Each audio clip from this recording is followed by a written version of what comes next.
Once again, would like to request.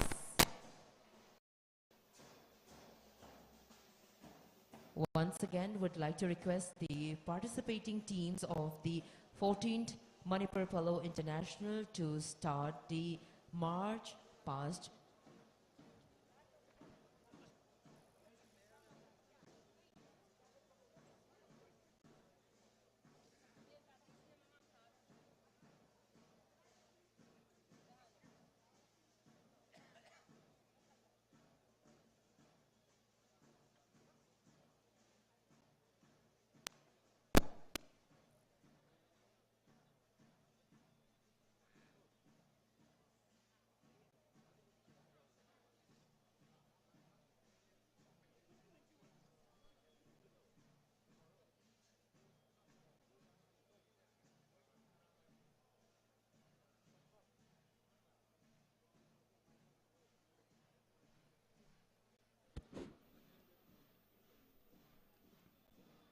Adungai 1991 da Manipur Horse Riding and Polo Association na Manipur Polo International Haudok Chaki Malem Goiba function abada cultural program galoina na yan hanbo ina Manipur na khudon togiba modern polo mapal kangjabung asida amuk hanna halakhi prithvi koigra matungda ngasi tara marirak suraba asigumba polo international asida continent khuding maktagi laibak polo sanaba kaya historic oiraba ऐतिहासिक ओइरबा मपाल कांजिम असिदा सानब लेंबी रखरे पोलो सानरोई सिंह खल्ली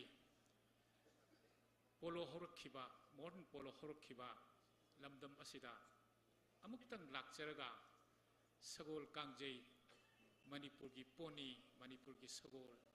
सिग मथक्ता तोंगदुना मणिपुर की लेमाई सिदा सानजरगदी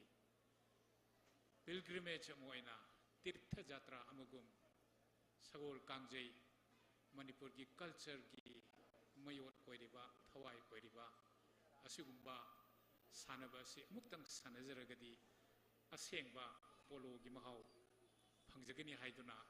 लेंगखिबनी हाइदुना Manipur horse riding and polo association लौजै ख्वाइदगी हेना सानबदा polo खुसाना सिदा पृथ्वी की ख्वाइदगी अफबा लेबा कोइरिबा Argentina America, England, Australia, South Africa, Germany, France, हाइरिबदा लोइब खंबनाइररोय कंटिनेंट मंगादगी पोलो प्लेयर सिंगना अपाल कांगजेबुंग सिदा लाक्तुना असेंग पोलो की महाव फंख्रबनी ngasidi madugumba पोलो खुसाना मणिपुर न पीग्रबा पृथ्वी गोइबा खुसाना दुगी वांगबदा मणिपुर की लेंगाकना मरोइना इकाई खुनजरिबा chief minister Shri N Biren Singh ना करीगिदमक्ता अखोइगी इनात की ओइजबा सगोल कांगजई बुद्दि अखोइना अमुक हन्ना मणिपुर की खुंगंग सिंगदा सानहरोइदोरिबनो वाखन सिगलोइना हंदकी संगाई फेस्टिवल गलोइना मणिपुर की असेंबा सगोल कांगजई मनुंग कंगला मनुंगदा सानबा हौदोक्रे मणिपुर हॉर्स राइडिंग पोलो एसोसिएशन खंजई असिगुम्बा नाक की ओइबा प्लेयर तरेतना टीम साबा असि खुंगंग खुदिमक्ता खुंगंगी कांगजिबुसिंगदा सानबा हौरागदी ngauchatnaraba adubu sports pudi amna nungsiba Manipur की नहासिंगना करीगिदमुक्ता Sagol कांगजई सानरा ओइदोबिनो करीगिदमुक्ता Sagol बहेना नुंगसिरो ओइदोरिबनो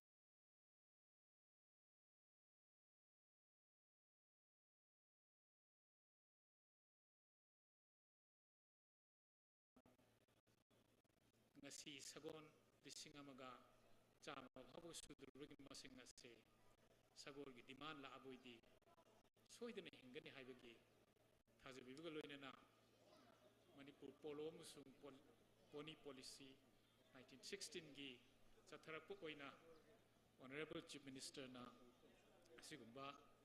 sagol kangjay hudokpibasi yamna historic oiba amani haiduna akoigi Manipur Horse Riding and Polo Association na lojay.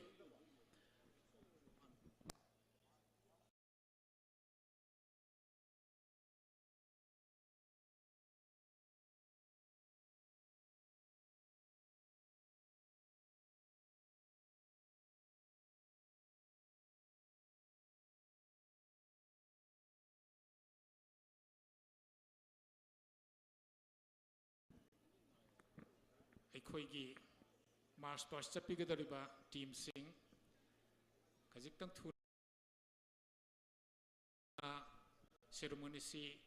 ꯄꯥꯡꯊꯣꯛꯅꯕ ꯁꯦꯝ ꯁꯥꯕ ꯂꯣꯏꯕꯤꯔꯣ ꯃꯌꯥꯝꯅ ꯈꯧꯔꯥꯡꯅ ꯉꯥꯏꯔꯤꯕ ꯑꯩꯈꯣꯏꯒꯤ ꯀꯜꯆꯔꯒꯤ ꯑꯣꯏꯕ ꯗ꯭ꯔꯝꯁꯀꯤ ꯐꯦꯁꯇꯤꯚꯦꯜ ꯑꯗꯨꯒ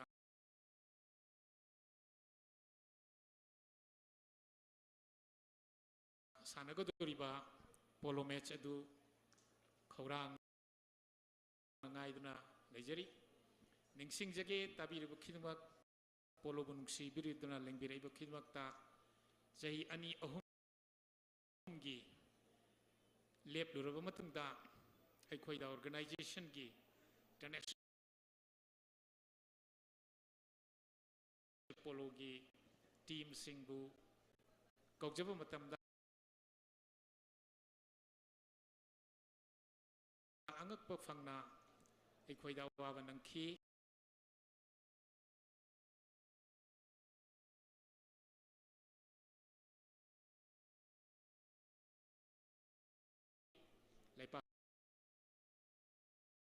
ꯂꯩꯕꯥꯛꯀꯤ ꯇ꯭ꯔꯦꯚꯦꯜ ꯗꯥꯏꯔꯦꯛꯇꯤꯚꯁ ꯃꯌꯥꯝ ꯑꯗꯨꯒ ꯀꯣꯚꯤꯗꯀꯤ ꯔꯦꯁꯇ꯭ꯔꯤꯛꯁꯟ ꯀꯌꯥ ꯂꯩꯕꯅ ꯃꯔꯝ ꯑꯣꯏꯔꯗꯨꯅ ꯂꯥꯛꯅꯤꯡꯉꯕ ꯃꯤꯑꯣꯏ ꯀꯌꯥꯁꯨ including Argentina ꯑꯔꯣꯏꯕ ꯃꯤꯀꯨꯞꯇ ꯃꯈꯣꯏ ꯌꯩꯊꯣꯛꯈꯤꯕ ꯇꯥꯔꯤ ꯑꯗꯨꯕꯨ ꯉꯁꯤ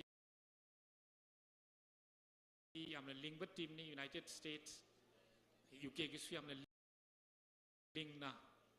ꯍꯔꯂꯤꯡꯍꯥꯝ ꯄꯣꯂꯣ ꯃꯈꯣꯏꯃꯛꯅ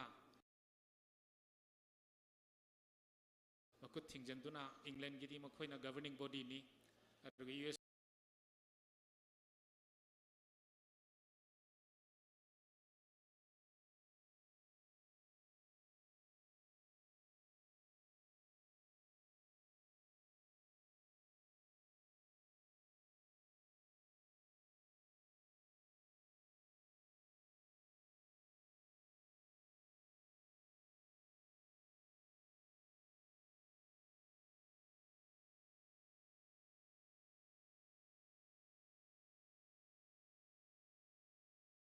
ꯒꯤ ꯒꯕꯔꯅꯤꯡ ꯕꯣꯗꯤꯅ ꯍꯟꯗꯛꯀꯤ ꯆꯍꯤ 2ꯒꯤ ꯃꯇꯨꯡꯗ ꯁꯥꯟꯅꯔꯤꯕ ꯃꯦꯠꯆ ꯑꯁꯤꯗꯗꯤ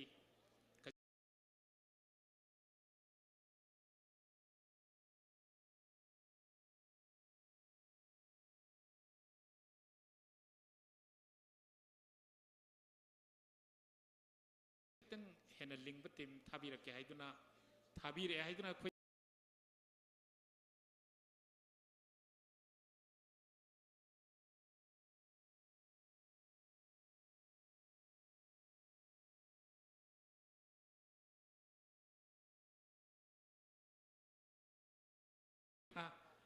ꯍꯥꯏꯕꯤꯔꯛꯏ ꯑꯗꯨꯕꯨ ꯃꯄꯥꯜ ꯀꯥꯡꯖꯤꯡꯕꯨ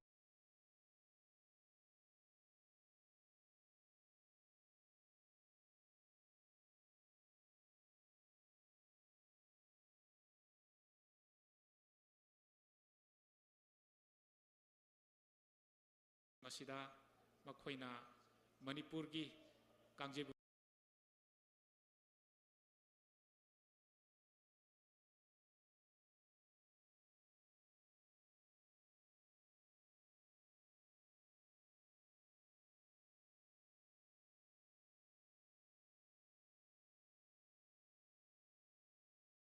ꯃꯁꯤꯗ ꯍꯦꯟꯅ ꯈꯨꯠꯂꯣꯏꯔꯕ ꯁꯒꯣꯜꯗ ꯍꯦꯟꯅ ꯈꯨꯠꯂꯣꯏꯔꯕ ꯑꯩꯈꯣꯏ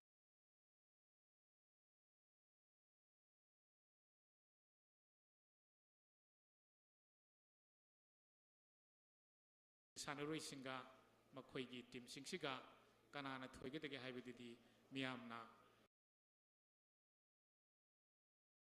ꯖꯤꯕꯨꯡ ꯑꯁꯤꯗ ꯌꯦꯡꯕꯤꯌꯨ ꯍꯥꯏꯗꯨꯅ Manipur horse riding and polo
ꯑꯦꯁꯣꯁꯤꯌꯦꯁꯟꯅ ꯇꯔꯥꯝꯅ ꯈꯨꯔꯨꯝꯖꯔꯤ꯫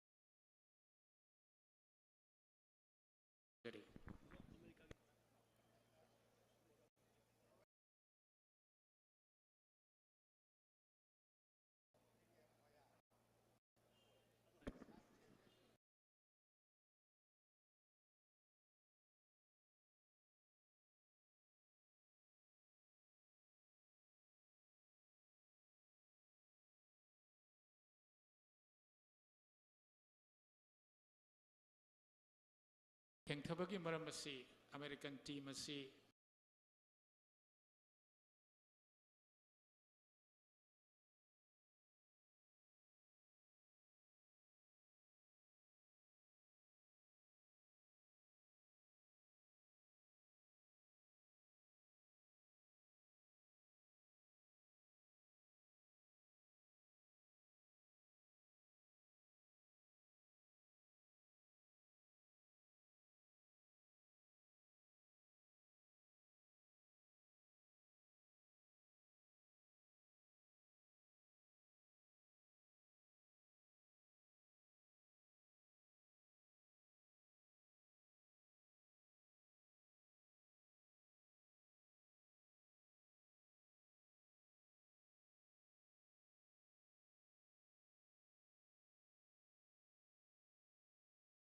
ꯐ꯭ꯂꯥꯏꯠ ꯑꯁꯤ